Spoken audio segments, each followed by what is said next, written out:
Hello ladies and gentlemen, and welcome back to my channel for another Bandai Tamashii Nations SH Figuarts Dragon Ball Super unboxing and review. Now today we are finally taking a look at none other than Mastered Ultra Instinct Goku.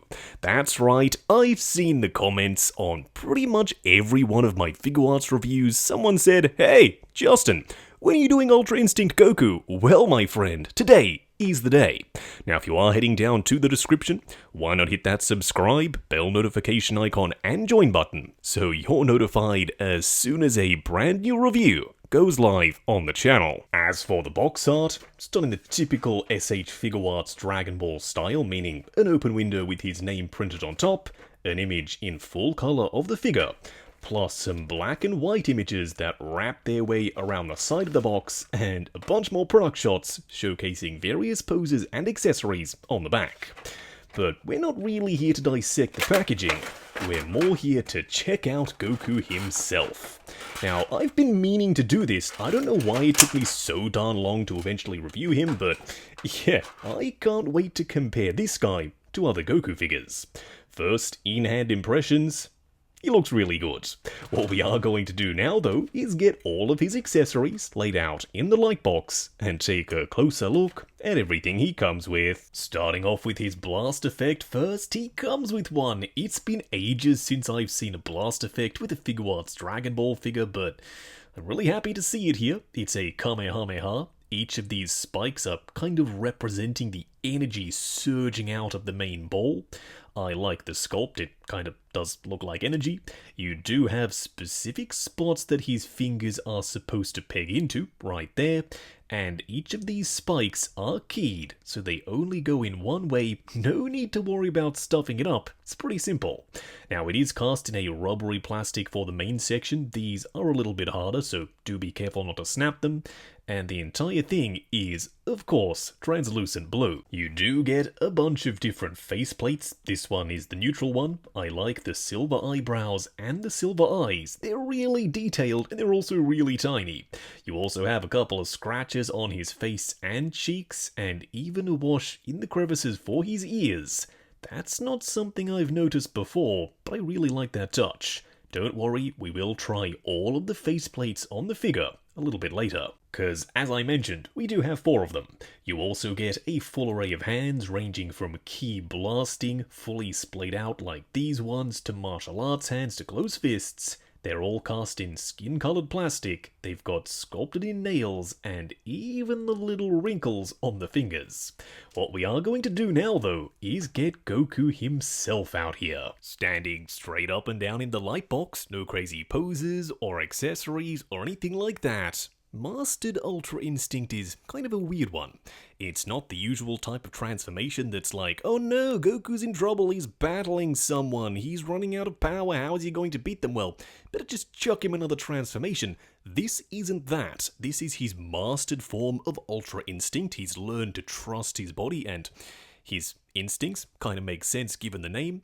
It's a look that I'm all for. The silver hair, the torn shirt, the musculature, the bright colors.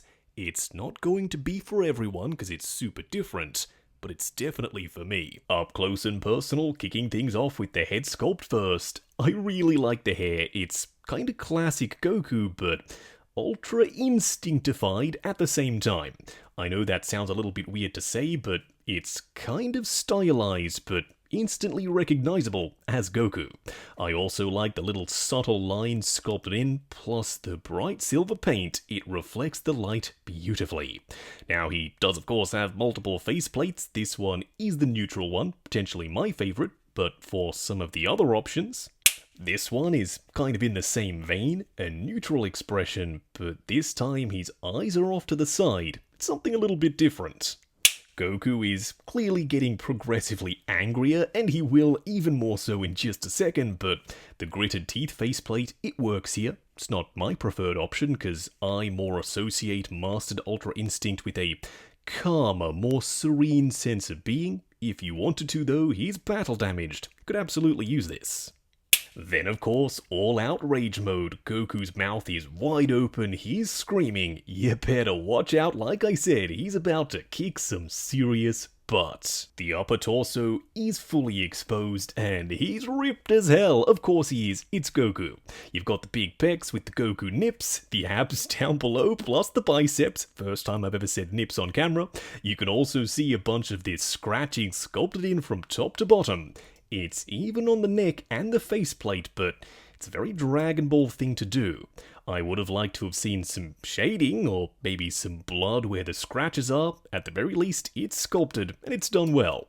Now, unfortunately, the color of plastic between the arms and the abs is the same, but the neck and the pecs, they're a completely different color, and I don't know why. It's not really a deal breaker, but from a distance, in the right lighting, it's definitely visible. His blue shirt and his orange shirt were torn away during the course of battle, so the remnants of them are kind of floating above his belt. Plus, his pants are battle damaged too. You've got a torn away section where you can see his thigh, and yes, that's a separate rubbery piece of plastic. You can see his knee on the other side, then another tear down below, right above his boot. I love the fact that they've added all these little extra pieces. Can't have been easy to engineer, they got it done. You also have some actual shading here, yes Bandai, please, more shading going forward. I know the clean anime aesthetic works too, but when you add the shading, it makes a world of difference. Honestly, just the legs themselves look incredible. Then down here for the boots, a decent matte finish, a ton more scratches sculpted in, plus some crisp red line work and some orange soles underneath. For a quick side-by-side comparison, here we have Final Battle Jiren and Mastered Ultra Instinct Goku. Jiren is significantly taller, he's much wider, he's just overall a bigger figure. Do let me know, by the way, if you want to see a review on Jiren, either this version or the original, cause yeah, I can totally get that done. Next up, the form that comes before this form, it's Ultra Instinct Sign. I really like this figure, but he's an event exclusive, he's actually really hard to find and very expensive. So, if you had to pick between a really expensive Goku with the black hair, or arguably the more iconic silver-haired version, I think the choice is pretty clear. They're similar enough, they're both Ultra Instinct, even though their hair colors are different and one's wearing a shirt where the other isn't. I reckon Mastered Ultra Instinct might be the best way to go. It's going to be down to the old double P though, personal preference. If you prefer Ultra Instinct Sign, well, then very clearly that's the one for you. If you prefer Mastered Ultra Instinct, then cop that one. Now, as compared to Saiyan Raised on Earth Goku, the just standard go-to Goku, he's a little bit shorter. I'm not sure why, because I don't think he gets any taller when he transforms, but maybe it's just because Saiyan Raised on Earth is a little bit older. Nevertheless, it's always a good thing to have a base form Goku, and yeah, these two look really good together. Going over articulation, do bear in mind this is my personal copy of the figure, so I'm going to be a little bit more careful. Starting off with the head sculpt, it's on a ball joint at the base of the head and another at the base of the neck, looking forward to there, looking back to there, swivel and pivot side to side. The arms will go up to there, they will go forward and back, butterfly joint at the shoulder that also hinges up and down, swivel at the bicep, double bend at the elbow that does get you past 90, plus a hinge and swivel for the wrist peg. The torso crunches forward to there, going back to there, swivel and pivot. The legs will go forward to there, going out to there, swivel at the upper thigh, double bend at the knee with a cutout so it does go a little bit further, plus a double ball peg for the ankle, and of course, toe articulation. Wrapping up on Bandai Tamashii Nation's SH Figuarts Dragon Ball Super Mastered Ultra Instinct Goku. Bandai are no stranger to making really good Goku figures, and spoiler alert, this is one of them. Is he the best ever? I don't know, that's going to be up to you. To me though, he really is. He's something different, he's something unique, which for Goku, we don't get to see very often. He's shirtless, for one, meaning all the musculature is now exposed. He's got battle damage throughout, a ton of scratching. Yes, I genuinely wish there was more paint and shading, but The shading that is here is well done, plus it matches the anime aesthetic, so I don't want to harp on the shading too much, I'll just leave it at I wish there was more. He does come with blast effect, love that.